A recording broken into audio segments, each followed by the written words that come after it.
मित्रांनो, तुम्ही सिंधुदुर्ग जिल्ह्यामध्ये मुंबई गोवा हायवेवरून 6 ते 7 किलोमीटर अंतरावर डांबरी रस्त्याला लागूनच एखादा मोठा प्लॉट शोधत आहात का? तर नक्कीच हा व्हिडिओ पूर्ण पहा। जागेचे एकूण क्षेत्र 3 एकर आहे। जागा मालकांना संपूर्ण प्लॉटची विक्री एकाच वेळी होणे अपेक्षित आहे।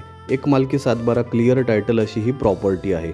पूर्णपणे माती स्वरूपाची जागा आहे। जागेपर्यंत लाईट कनेक्शन उपलब्ध आहे। जागेला अधिकृत डांबरी रस्ता देखील उपलब्ध आहे। एकूणच एक फार्म हाऊस डेव्हलप करण्यासाठी किंवा एखादी मोठी बाग डेव्हलप करण्यासाठी देखील या प्रॉपर्टीचा उत्तम प्रकारे वापर केला जाऊ शकतो। आजच्या आपल्या प्रॉपर्टीचे ठिकाण आपल्या सिंधुदुर्ग जिल्ह्यातील कसाल बाजारपेठेपासून मोजून 12 किलोमीटर अंतरावर असून मुंबई गोवा हायवेवरून मोजून 7 किलोमीटर अंतरावर आहे। साइट व्हिजिटसाठी स्क्रीनवर देत असलेल्या नंबरवर संपर्क साधून साइट व्हिजिट करू शकता। मित्रांनो, आजच्या आपल्या या प्रॉपर्टीची जी किंमत जागा मालकांना अपेक्षित आहे ती म्हणजे 60 लाख रुपये। तर पुन्हा भेटू अशाच एका नव्या एपिसोडमध्ये। प्रॉपर्टी अपडेटसाठी सिंधुदुर्ग प्रॉपर्टीजला फॉलो करा।